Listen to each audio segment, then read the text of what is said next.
Bueno, comenzamos entonces nuestro encuentro el día de hoy. Bienvenidos a este compartir, a esta especie de educación continuada, estas compartires de ideas y a veces sanas discusiones, todas con el objetivo de elevar nuestra mayor experiencia de amor y felicidad, de contribuir con una verdadera libertad y una verdadera paz entre todos nosotros. Hoy quiero empezar diciendo cómo la muerte ha sido un tema de gran consideración y atención para toda la humanidad en todas las épocas, para todas las civilizaciones, al que se le da mucha importancia y mucha trascendencia, a veces mucho más que el nacimiento. En nuestra tradición católica o judeocristiana vemos como alguien muere y le hacen un novenario. Durante 9 días están participando de una especie de ritual acompañando a esa alma que ha trascendido su cuerpo físico. En cambio, con el nacimiento de un niño, no duramos 9 días haciendo la fiesta ni la celebración del nacimiento.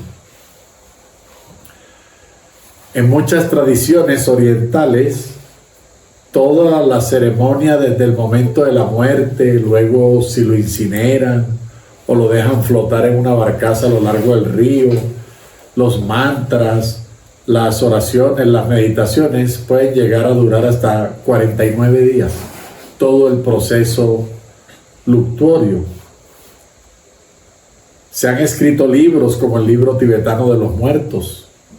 En México, tal vez su fiesta más conocida a nivel mundial y de mayor impacto dentro de la cultura mexicana es la celebración del Día de los Muertos.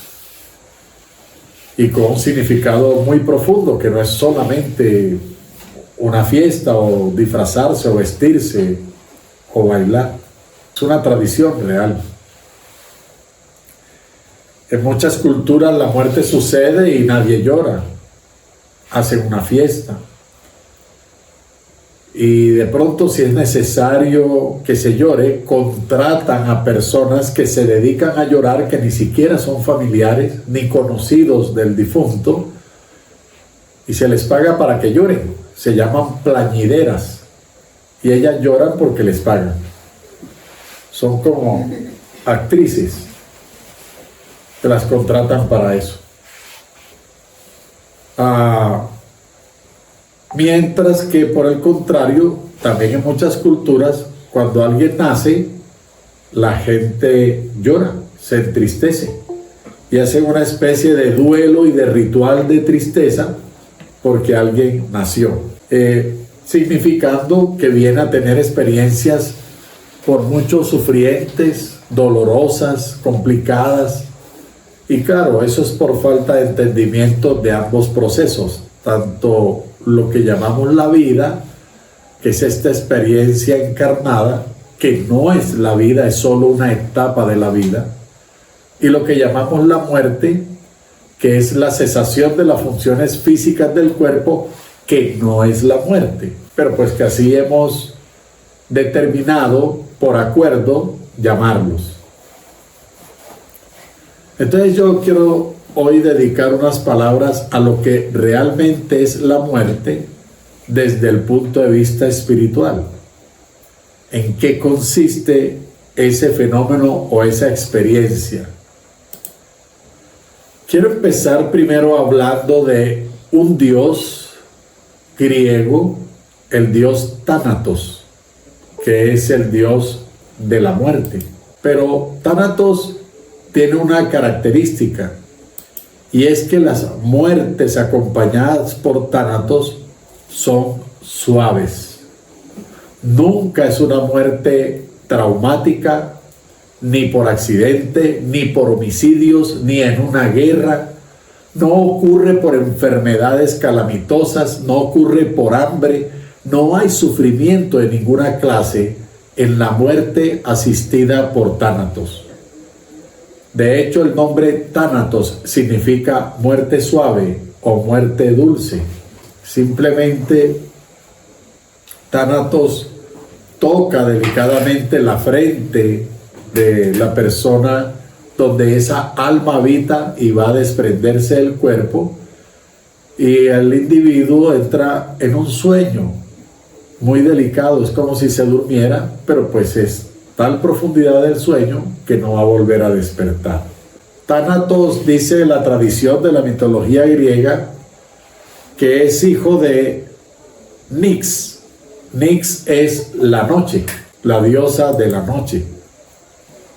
Una parte dice que Nix engendró a Tánatos y a Hipnos como hermanos gemelos. Hipnos es el sueño y Tánatos la muerte suave, y lo hizo sin ayuda, o sea, ella solita. Ella se autoembarazó y dio a luz esos gemelos. Pero otra parte de la tradición dice que Nix estaba casado con Érobo, estaba casada con Érobo, y Érobo es la oscuridad. Así que el padre de Tánatos era la oscuridad y la madre de Tánatos la noche. Una tremenda distinción, porque nosotros con frecuencia pensamos que la noche y la oscuridad son lo mismo, pero la oscuridad es una cualidad de la noche. La noche es un segmento del día de 24 horas y tiene como cualidad la oscuridad. De hecho, podríamos decir que la noche es inferior a la oscuridad, porque la oscuridad puede estar manifestada de muchas maneras y no solamente con el segmento del día que llamamos noche. Estos dos, entonces, Érobo y Nix, tienen un par de gemelos en ese parto, pero no son los únicos hijos que tienen. Ellos también tuvieron a Queres. Queres son las hermanas de Hipnos y de Tánatos, y Queres significa muerte violenta. Ellas son las que se encargaban de recibir las almas que morían en sufrimiento, que morían violentamente, o sea, los soldados en una guerra, los que naufragaban y se ahogaban, los de una avalancha, los de un terremoto, los de hambruna, los de las pestes y las epidemias, los asesinatos de cualquier forma. Entonces ellas eran las que se encargaban de asistir esos momentos, la muerte violenta. La palabra queres en griego significa condena, lo cual se puede asociar con las tradiciones orientales con la palabra karma, que hay una deuda y por lo tanto hay una condena por las acciones y las intenciones cometidas a lo largo de los años. Tánatos además estaba casado con Macaria, la esposa Macaria. Macaria es también una diosa de la muerte, pero su nombre traduce bienaventurada. Es que la muerte incluye el concepto que hay muertes afortunadas y que hay personas que deben sentirse bienaventuradas de ser llamadas a morir. En ese sentido, esa muerte bienaventurada es equivalente a ascensión, realización, iluminación, resurrección o budeidad o cristificación. Porque lo que hoy quiero hablar acerca de la muerte no es el suceso por el que el corazón se para y dejamos de respirar. Vamos a hablar de la muerte como un aspecto de la vida. La vida es una sola. La vida la vive el alma, la vive el espíritu, que es eterno. La vida es una sola, no cesa, no termina. Y la vida se experimenta por etapas. etapas algunas veces en un cuerpo muy física, muy material, y otras etapas sin cuerpo, sin la limitación de la corporeidad.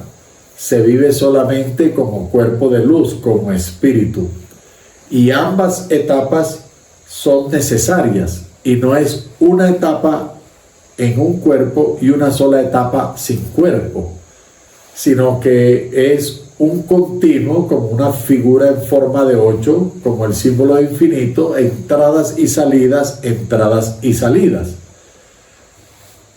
Tanto la parte corpórea física como la parte incorpórea, todas experiencias están dedicadas a la comprensión cada vez mayor de lo que es la existencia misma, o lo que llamamos el amor o la conciencia pura. Porque hay aspectos del amor que es más fácil comprender y avanzar rápidamente cuando los experimentamos con la limitación de un cuerpo, y otros que no se pueden aprender ni experimentar desde la limitación del cuerpo. Entonces necesitamos deshacernos de él. Así que simplemente son cambios de estado, y podemos definir la muerte simple y llanamente como un cambio de estado. Esa definición es hermosa porque nos permite aceptar que permanentemente estamos experimentando la muerte, porque estamos cambiando de estado. Mientras estemos en esta vida corpórea, el cambio es una constante. La impermanencia es una constante, y ese cambio es muerte. Y no solamente biológica, como las células que van muriendo y se van descartando para reponerse por otras nuevas. También cuando respiras, al exhalar estás muriendo, y al inhalar estás conectando con la vida. Y en cada minuto eso sucede 14 a 18 veces. Así que desde el punto de vista respiratorio te mueres 14 a 18 veces en un minuto. Cuando el corazón bombea en la sístole, empuja la vida, y la diástole es muerte. Es como un mini paro cardíaco. Para poderse llenar de sangre tiene que dejar de moverse, y si dejó de moverse está en un paro cardíaco, y técnicamente pues estamos muertos. Y eso ocurre entre 60 y 100 veces por minuto. O sea que a nivel cardíaco nos morimos más de 60 veces en un minuto, y seguimos felices, dándole ahí parejo. Pero podemos ir más profundo en esa definición de la muerte, que es el aspecto de la vida, y es muy importante insistir en esa frase, un aspecto de la vida. O sea que la muerte no es algo aparte, separado, ni opuesto de la vida. De hecho, el aspecto, digamos, gemelar, pero no nacido de la misma madre de Tánatos, su complemento divino es Eros, el amor. Eros representa la vida. Y el amor y la vida no pueden completarse sin la presencia de la muerte. El que ama tiene que estar dispuesto a morir a lo viejo e inútil que hay en él, que no sirve para este momento actual y para esta relación que estamos teniendo.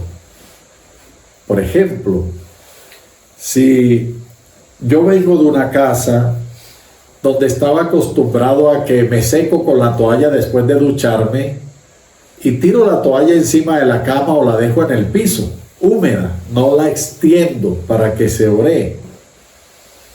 De pronto me caso y mi compañera, mi esposa, dice: mi amor, pero recoja la toalla, siempre la deja botada en el piso. Y yo le puedo responder: recójala a usted es a la que le molesta. Y podemos empezar a tener problemas por esa pequeñez, y podemos hasta divorciarnos por esa pequeñez, porque ella va a llamar a eso desorden, porque ella lo va a llamar de muchas maneras, y yo me voy a molestar de la cantaleta, y terminamos peleando. Así que yo tengo que estar dispuesto a morir. El viejo Sigi, el viejo ese, el de antes, el que deja la toalla húmeda en el piso, tiene que morir para que nazca un nuevo hombre que es capaz de extender la toalla y ponerla a secar. De pronto mi esposa viene acostumbrada de la casa donde cuando tiene el periodo menstrual y como vive solita ahí en su habitación y el baño es de ella, deja la toalla sanitaria empapada de sangre y que los coágulos y la sangre se queden viendo. A ella no le importa, todos los meses lo hace, está acostumbrada, es su naturaleza. Pero yo de hombre no menstruo, no estoy acostumbrado a ver esa cosa empapada de sangre con un coágulo por fuera. Así que cuando entro al baño y veo eso en la caneca, le digo, mi amor, pero envuélvanlo un poquito de papel higiénico, ¿cómo que deja eso así tan horrible? Y ella me puede contestar, ¿no se dio cuenta que se casó con una mujer? Y las mujeres menstruamos todos los meses, váyase acostumbrando. Y otra vez empezamos un rifirrafe y una discusión que nos amarga la existencia. Entonces ella tiene que estar dispuesta a morir a esa mujer antigua, acostumbrada a dejar la toalla así, y pasar a nacer una mujer nueva que sea capaz de envolverla en un poco de papel higiénico o ella misma un rollito con el pegante que trae para los calzoncitos y hacer un paquetico y que no se vea la sangre. Hay que estar dispuesto a morir. De hecho, la palabra amor, etimológicamente, la podemos definir como, desde el griego, en la partícula A en griego significa en, desde o a través. Y el sufijo mor, muerte. Así que amor puede definirse etimológicamente desde la muerte, a través de la muerte o en la muerte. De nuevo, conectando esas dos figuras mitológicas de Eros y Tánatos que siempre iban juntos para toda parte. De hecho, como gemelos, Tánatos e Hipnos iban juntos a todas partes. Porque Hipnos hacía descansar a la persona, la dormía para que su cuerpo se revitalizara y descansara de los quehaceres del día. Y Tánatos estaba al lado. Hipnos siempre actuaba de primero y le decía, pero el alma no es para llevársela, es solo para que descanse, déjeme a mí, yo lo duermo y lo cuido. A veces Tánatos se le adelantaba, entonces se le pasaba la mano de anestesia y lo pelaba, pero no sufría, simplemente era una muerte suave, un desprendimiento muy suave porque hacía un toque en la frente y con eso, con una sonrisa, se despedían del cuerpo. Claro, Tánatos trabajaba al servicio de Hades, que era el mandacallar del inframundo, el que le decía, necesito que me traiga el alma de tal por cual. ¿Y por qué? Porque las Morias, 3 mujeres tejedoras, eran las diosas del destino, las que le armaban el libreto a todas las almas y le decían cuánto tiempo iban a morir y qué fecha le tocaba devolverse. No era que los mataban, sino que les decían, usted se va de viaje, mi amor, y en ese viaje va a estar por allá 43 años, 81, 95, y este día se acaba el viaje, y le toca venirse para acá, para la casa, porque pues aquí hay oficio, ya estuvo bueno. Entonces ellas armaban ese paseo.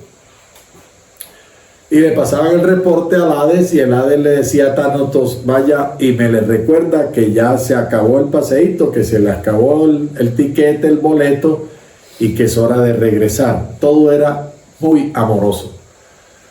Pero como esas almas tienen libre albedrío, esas almas tomaban otras decisiones.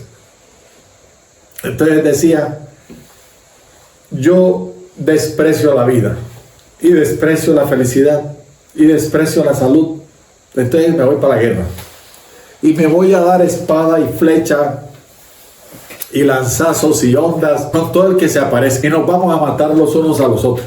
El otro decía, yo desprecio la vida y la salud, entonces voy a tomar aguardiente, voy a beber whisky, ron hasta que me sepa cacho. Entonces cada uno en su desprecio generaba una tragedia personal. y eso convertía su muerte en algo que no era digno de Tánatos, porque él trabajaba de la mano con el amor, y entonces el desprendimiento del alma era siempre suave y dulce. Y ahí es cuando le decía: ¿usted qué quiere? Le mando a Querés. Usted le tocó con otro, porque esta es una muerte trágica, es una muerte llena de dolores. Tu muerte con la cirrosis, tu muerte con el cáncer, tu muerte con 2 puñaladas peleando allá en la taberna borracho. Entonces esa no me toca a mí, le toca a los demás. Pero volvamos, que la muerte es un aspecto de la vida, y es el aspecto de la vida que se deshace de lo viejo. Nuestra naturaleza biológica, en su inteligencia subyacente, siempre se está deshaciendo de lo viejo. Orinamos, defecamos, descamamos células de la piel, descamamos células de la vejiga y los riñones, la sangre, los glóbulos rojos viejitos y las plaquetas son retiradas por el vaso, y la médula ósea produce nuevos elementos, formas de la sangre, y cada 3 a 4 meses toda la sangre es nuevecita. Vamos quitando todo lo viejo. Todos los tejidos viejitos del hígado, de los pulmones, del corazón, se van retirando. Los más lentos para cambiarse son los huesitos, pero cada 7 años tenemos esqueleto nuevo. Así que se van quitando las células óseas viejitas también de circulación y se ponen nuevas. Si no intervenimos con ese mecanismo, nunca tenemos osteoporosis. Siempre tenemos huesos como si estuviéramos niños o adolescentes.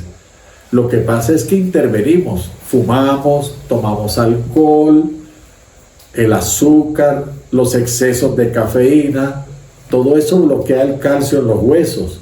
Las hormonas de los anticonceptivos, los corticoides y montones de medicamentos que bloquean el calcio, el metabolismo sano de los huesos, y entonces terminamos con osteoporosis, que los huesos se empiezan a morir antes que nosotros nos pelemos, porque esa es la muerte del hueso. Pero esta es la muerte trágica, la muerte que duele, la muerte que fractura el huesito, la muerte con sufrimiento, la que no le corresponde a Tánatos, porque no es un fenómeno natural de deshacerse de lo viejo, de lo marchito, de lo inútil. Entonces, cuando hablamos de lo inútil, tenemos que hablar también de ideas, pensamientos, costumbres, culturas, emociones que no nos sirven. Es necesario morir al iracundo, es necesario morir a la celosa, es necesario morir al que se siente con minusvalía, incapaz. Es necesario morir al desconfiado. Es necesario que muera la ambiciosa. Es necesario que muera el rencoroso. Es necesario que muera el envidioso. Esos son aspectos inútiles.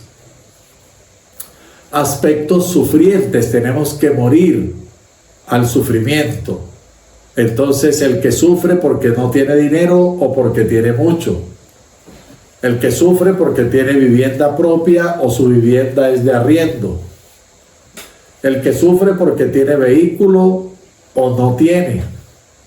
El que sufre porque está casado o porque está soltero. Porque tiene hijos, porque no los tiene. Porque estudió mucho y después de estudiar mucho no tiene trabajo.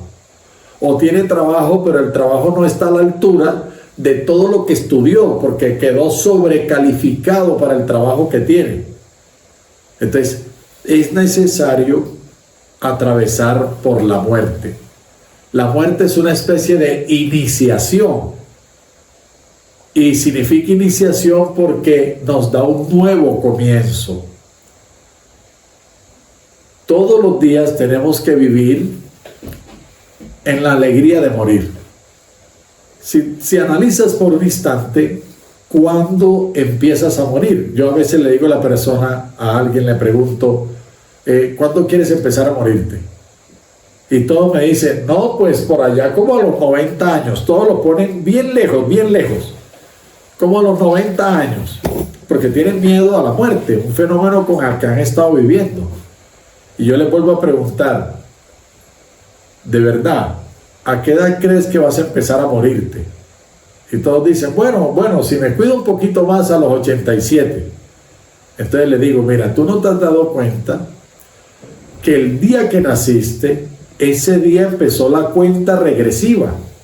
Ese día empezaste a morirte. Todos los días te has estado muriendo. Cada cumpleaños es un año más que has cumplido de vida, pero un año menos que te queda. O sea, te estás muriendo todos los días. Y mientras te has estado muriendo, estudiaste, has trabajado, paseas, bailas, cantas, juegas, has comido, te has comido un helado, has hecho amigos. O sea que ha sido delicioso estar muriendo de esa manera. ¿Cuál es tu miedo a morir? Y si tienes miedo a morir, no puedes vivir. Porque no te atreves a cambiar. Porque no te atreves a asombrarte. Porque no te atreves a lo inesperado. Entonces, sufres la vida. Te la pierdes porque tienes miedo a morir. Y yo no te estoy invitando al suicidio. Yo te estoy invitando es que entiendas que la muerte no es realmente la cesación de las funciones físicas del cuerpo, ni la muerte existe. La cesación de la vida no existe. La vida es eterna y simplemente cambia la forma en que se experimenta. La muerte es un cambio de estado. Así que cuando el agua se evapora, está muriendo. Y cuando se condensa, está muriendo. Y cuando se congela, está muriendo. Y cuando se derrite, está muriendo. Todo en la naturaleza está cambiando. Y si está cambiando de estado, está muriendo. Como las plantas no tienen el intelecto que nosotros tenemos, no temen a la muerte. Así que se le caen las hojas en otoño y quedan esas varitas peladas y reverdecen otra vez. Las podan, les cortan las ramas y vuelven a formar las ramas. Y al final, pues sí, cumplen su ciclo y el arbolito se seca, se vuelve abono para los arbolitos vecinos, lo volvemos leña para prender un fogón de leña. Pero nadie de esos elementos en la naturaleza lo ve con temor. Lo ve con temor.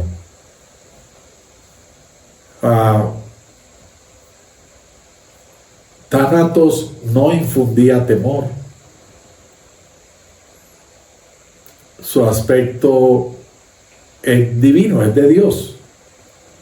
Nosotros hemos deformado a la muerte poniéndole huesos por fuera, un garabato, una cara así diabólica, asustadora, pero esa no es la apariencia de la muerte. De hecho, las primeras concepciones de la muerte dibujaban la muerte solo como una nube o un velo que rodeaba la cabeza de la persona que se encontraba en ese trance de desprender su alma.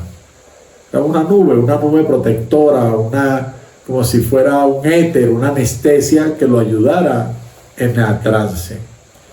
Y luego cuando se le dio figura, se volvió antropomorfa, se dibujó como un Dios, porque es un Dios, y como Dios hermoso, como Dios majestuoso.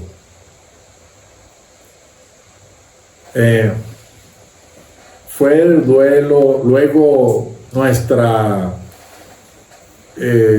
tergiversación, porque desde nuestro ego o mente sufriente empezamos a despreciar la vida.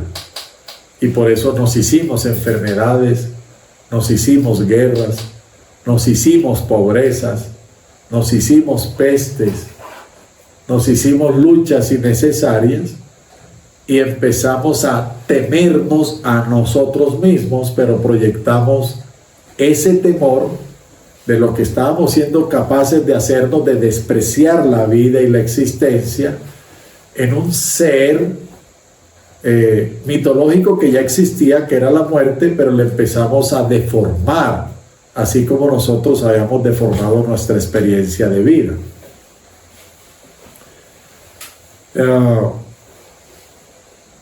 Entonces, ¿por qué las tradiciones le han dado tanta importancia a la muerte?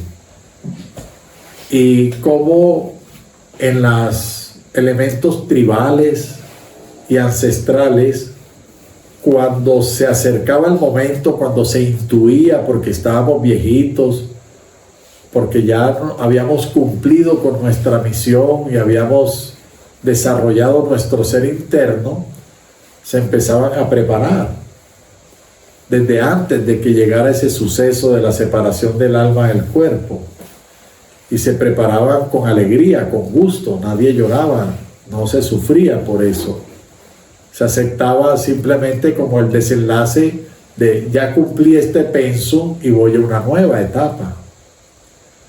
Y por eso se le dedicaron tantas horas y tantos pergaminos, incluso después de la cesación de la función del cuerpo físico.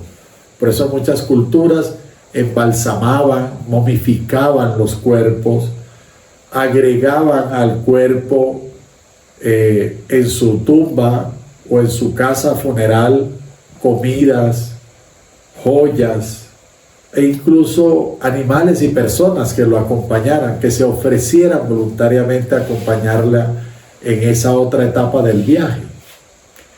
Tenían una concepción todavía muy cercana a la irrealidad de la muerte como algo que significa final de la vida, porque la muerte no es el final de la vida, porque la vida nunca acaba, la vida es eterna, y porque la muerte la estamos experimentando permanentemente, a diario.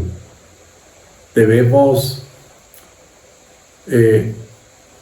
ser capaces de acabar, de cambiar lo viejo, lo inútil, lo sufriente, lo marchito en nuestra vida.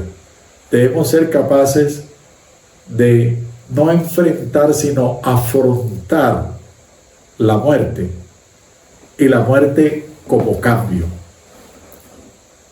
no como algo de temer, sino para darle la bienvenida, sabiendo que mientras vives tienes que cambiar y que la muerte es un compañero de viaje, del mayor viaje que es la vida.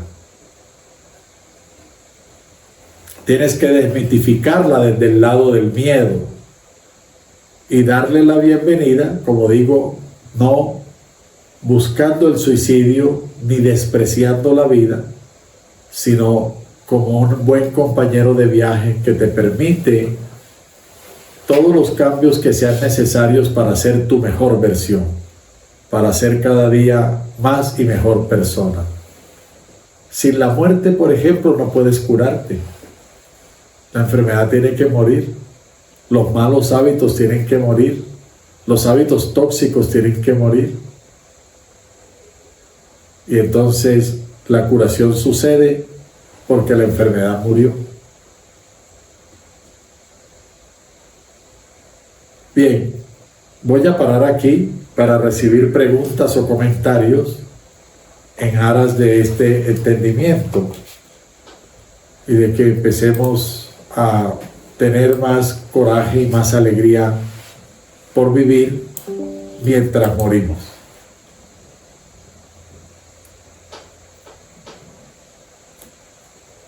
Todos deberíamos morir de la mano de Thanatos, o sea, porque se acabó la batería, porque ya el libreto que traje, la misión está cumplida.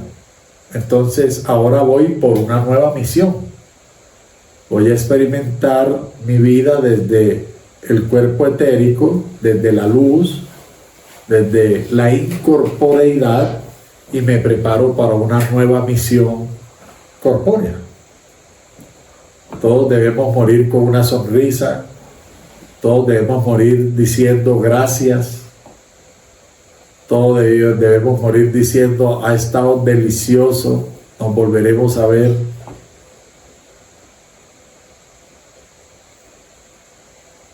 ¿Preguntas? ¿Dudas? ¿Comentarios?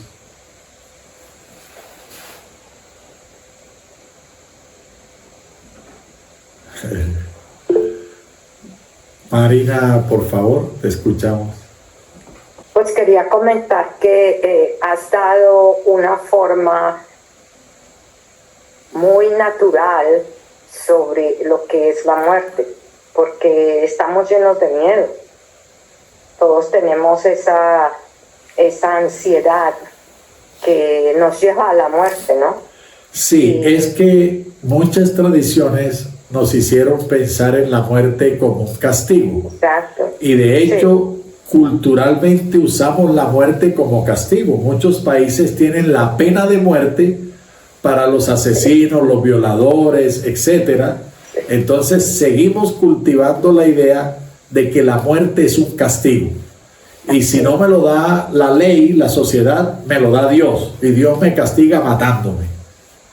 Sí. Entonces, pues,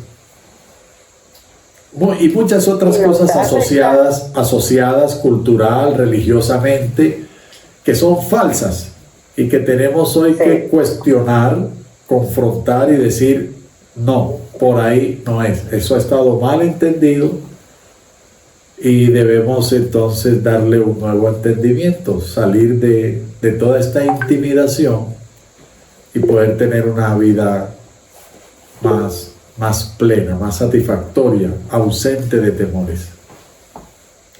Sí, nos has dado muchas ideas interesantes en cómo aplicar, no solo para nosotros mismos, sino para la gente que llega donde nosotros y hace esos comentarios, ¿no? Y tienen tanto miedo, y esta manera que tú lo explicas es muy, muy adecuado para que uno empiece a entender. O para asistir al moribundo o a los familiares de los moribundos, porque pues ellos también necesitan comprenderlo. Teresa levantó la manito, quiere hacer una pregunta o comentario, por favor. Sí, Teresa. buenas tardes.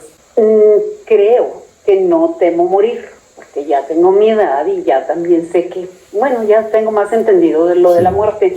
¿Te vacunaste para el COVID?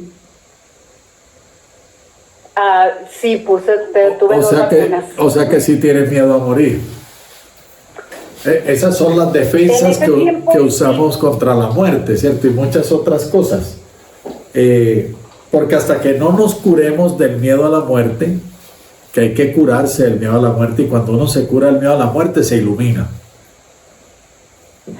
Sí, sin embargo, bueno, ahorita ya después de eso, creo que no temo a la muerte. Sin embargo, lo que a mí sí me espanta es que fallezca alguien de mi familia. O sea, le tiene miedo a la muerte. Mis hijas o mis nietos, sí. ¿Le tiene miedo a la muerte? Sí, no, porque siento que el dolor de no verlos, ¿cómo puedo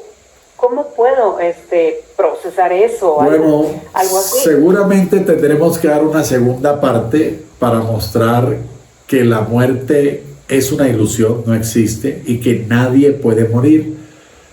Y que lo que dejas ver es el cuerpo que llamaste Marisol, que llamaste Fernando, que llamaste Luis o Rosa, pero lo que la persona es sigue estando manifestada. Todos somos amor y el amor es omnipresente, por lo tanto sigue estando manifestada. Por ejemplo, tú misma que tienes hijos, te aseguraste de enterrarte en tus hijos antes de enterrarte en una tumba, con tus genes. Por lo tanto, vas a seguir viviendo a través de ellos y en ellos. Y por eso la gente les va a decir, usted tiene los ojos igualitos a su mamá. Pues claro, son los ojos tuyos. Usted camina como su papá, pues claro, está usando las piernas del papá porque tiene los genes ahí metidos, pero también está impregnado en las nubes, en los árboles, y eso es fácil de demostrar científicamente. Nadie puede desaparecer. Somos completamente eternos y omnipresentes. Tú no eres el cuerpo ese con el que te has tomado fotos y te has vestido durante años. Ese es un engaño en el que has creído y no te has dado cuenta quién y qué eres verdaderamente. Pero todavía tienes miedo a la muerte y seguro que necesitamos otra charla para el otro sentido que has dejado planteado hoy, que nos ayude todavía más a deshacernos de estos miedos inútiles. Hay que morir a los miedos. Gracias. Sí. Vi a José. José quiere intervenir.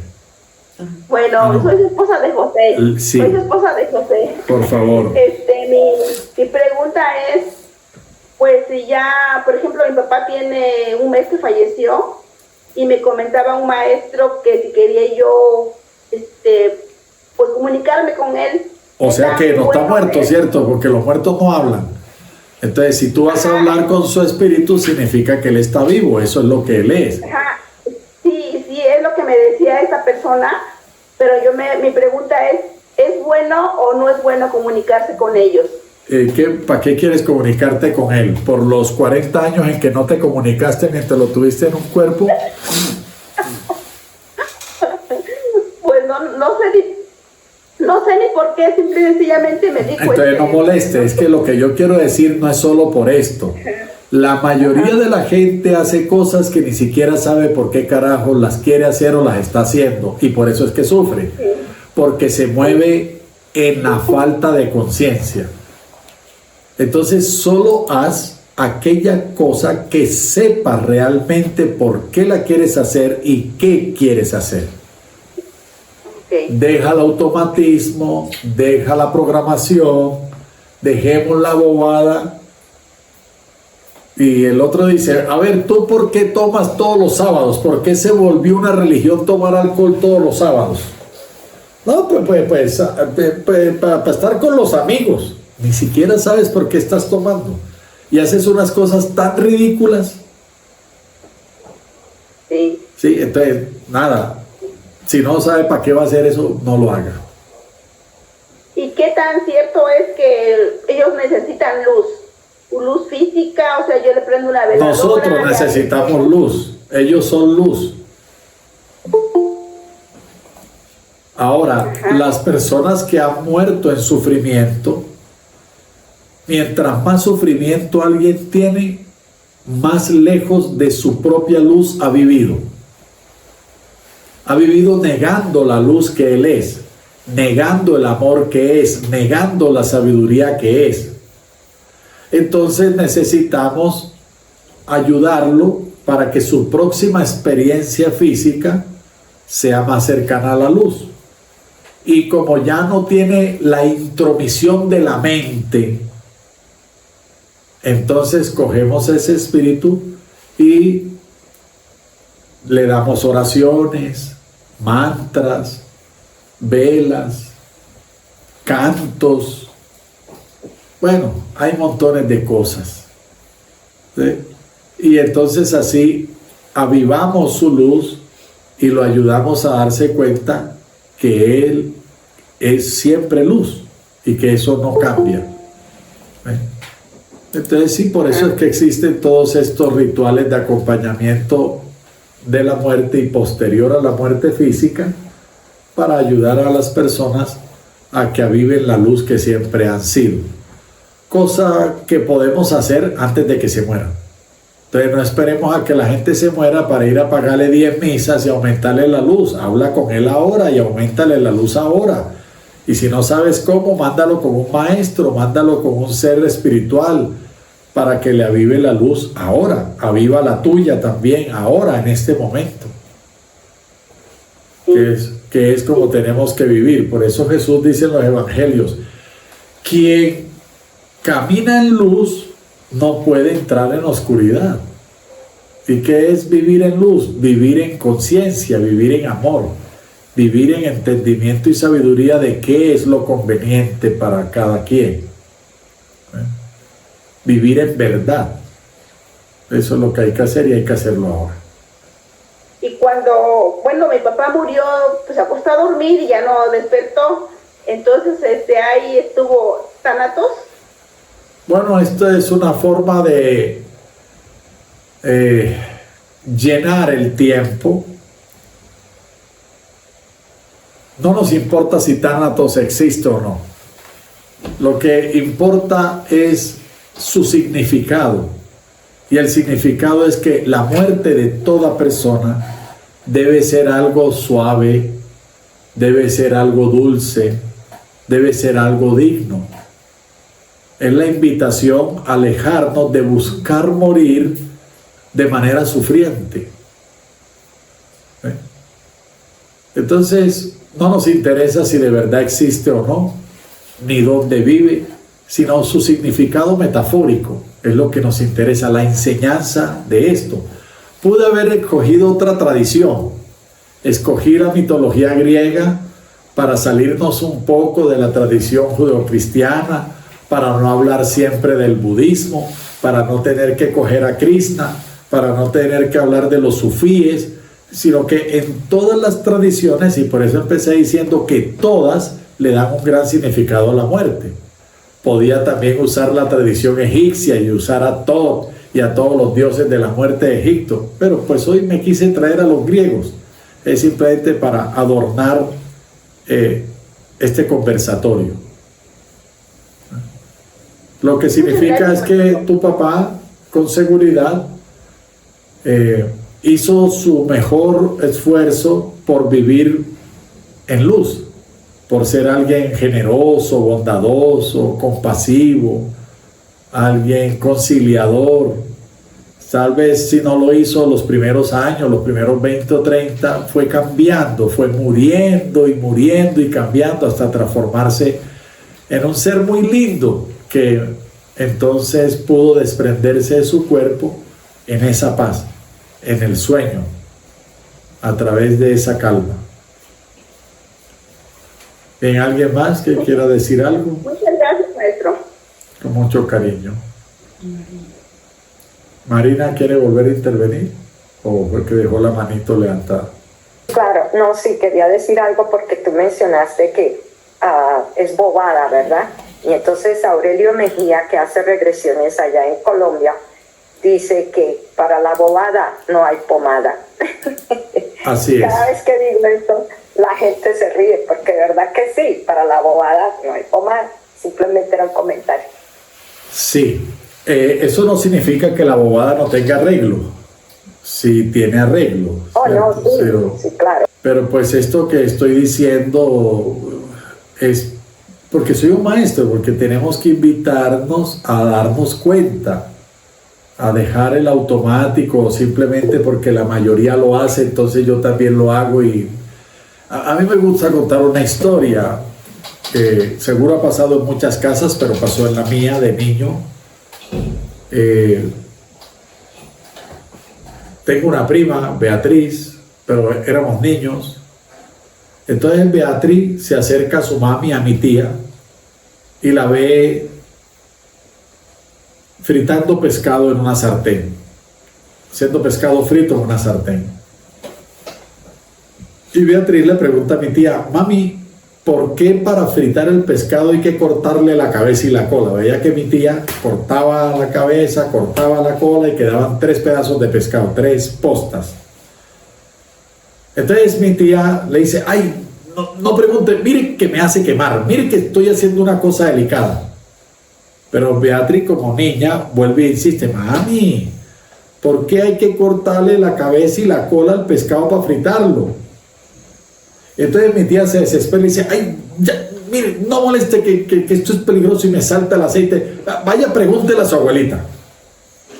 Entonces Beatriz sale corriendo, y todos afortunadamente tenemos abuelas. Entonces sale corriendo donde nuestra abuela, la abuela de ella y mía, y llega: abuelita, mi mamá está fritando pescado, le corta la cabeza y la cola, yo le pregunté por qué, y ella me dice que te pregunte a ti.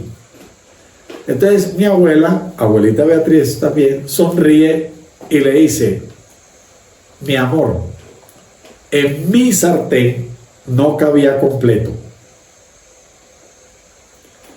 ¿Ves? O sea, ella sí tenía una razón para cortar la cabeza y la cola. Seguramente mi tía tenía una paila el triple de grande donde cabía entero o hasta 4 pescados enteros, pero ella por imitación se acostumbró a partirlo. Nunca se hizo la pregunta, ni si había una forma mejor de hacerlo, o un perol más grande, solo por imitación. Entonces, esta es una de esas cosas en que tenemos que reaccionar y tenemos que empezar a usar la conciencia, a pensar y dejar de ser solamente una programación social, religiosa, cultural, familiar, o de los colegios, o de las universidades, porque pues si no, no evolucionamos. Necesitamos desprendernos de eso para evolucionar. Vamos a escuchar a Teresa y con esa nos despedimos hoy.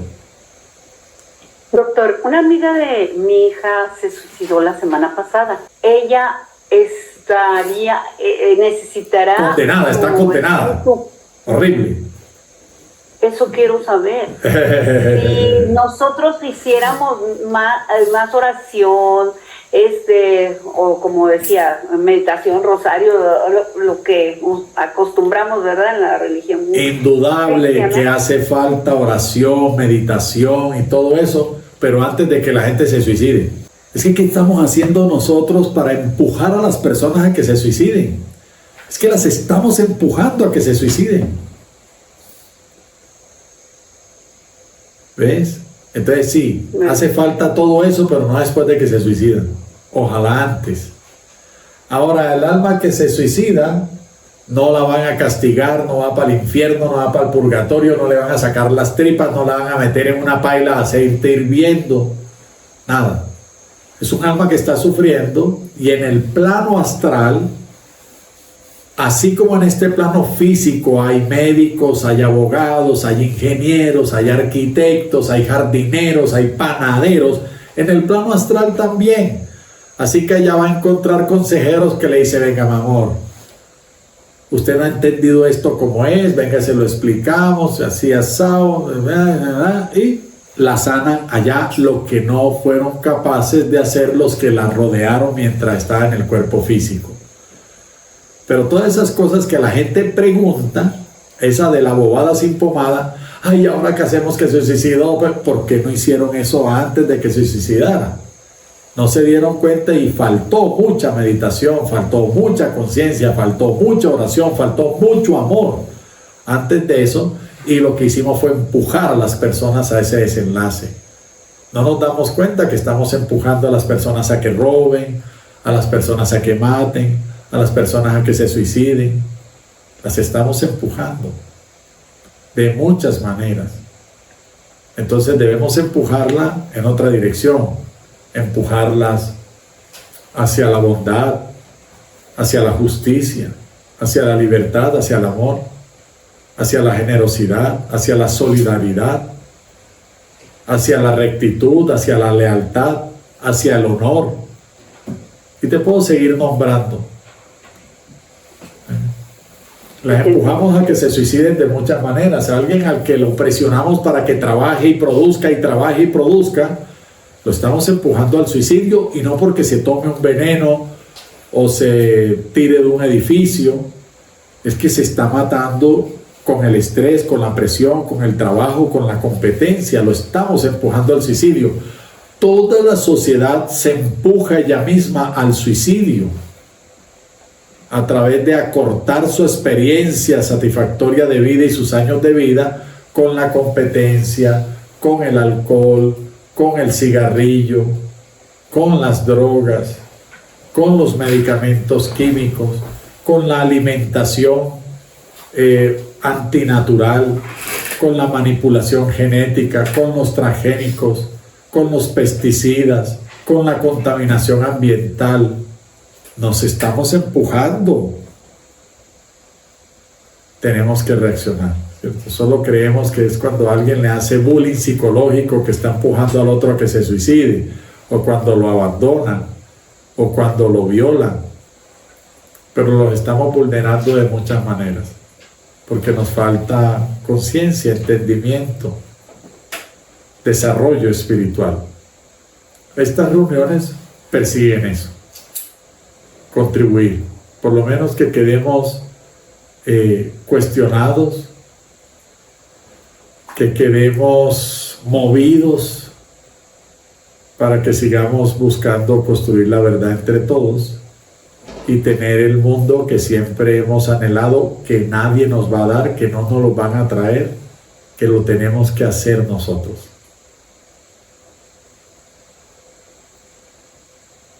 Muy bien.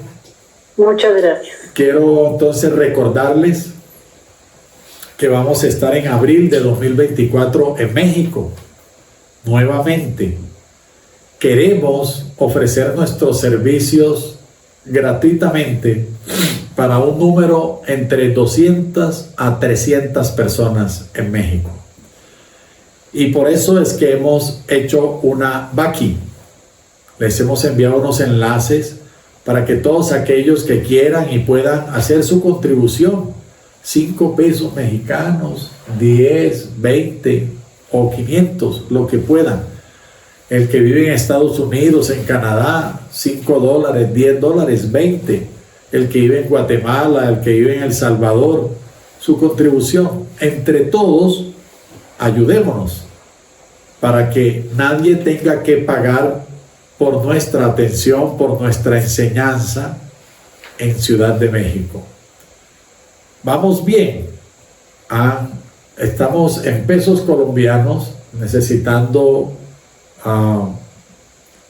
reunir 43 millones de pesos. Eso suena horrible y grande, pero el peso colombiano es muy devaluado. Digamos que eso en dólares son alrededor de 10,000, 11,000 dólares. No es mucho. Y con eso podemos darle asistencia, entrada a nuestras actividades a un número mínimo de 200 personas que no tengan que pagar nada. Su transporte de la casa al sitio del evento, al hotel o al lugar campestre que escojamos, y que puedan estar durante 3 o 4 días sanando con nosotros, aprendiendo con nosotros, recuperando la salud con nosotros, elevando la conciencia con nosotros, sin tener que pagar por ello. Entonces, ayúdennos, hagan sus contribuciones, cuenten a los demás, a los amigos, que si en vez de 10 hay 400 personas ayudando con cada uno su granito de arena, esto es muy fácil y rápido. Lo que es seguro es que estaremos en México, y todos los que viven cerca de México pueden viajar, les queda más cómodo que venir a Colombia. Estaremos en abril del próximo año, seguramente entre el 8 y el 15 de abril, en la primera quincena de abril. Sí, queremos que esto se repita en otros países, llevarlo inicialmente por toda Latinoamérica, pero ¿por qué no también Europa, África, Asia? Pero empecemos en abril con México, y de ahí pues haremos el saltito a otro país. Muchísimas gracias a todos los que ya nos están ayudando y a los que nos van a ofrecer su ayuda también de otra manera. Alguien dice, mira, yo no voy a poner dinero, pero se pueden quedar en mi casa. Ahí hay una habitación donde caben 3 durmiendo y aquí los hospedamos. Y bueno, hay muchas formas de ayudar, muchas formas. Y todas son bienvenidas. Entonces, hermosa noche a todos. Me dio alegría estar con ustedes. Feliz descanso.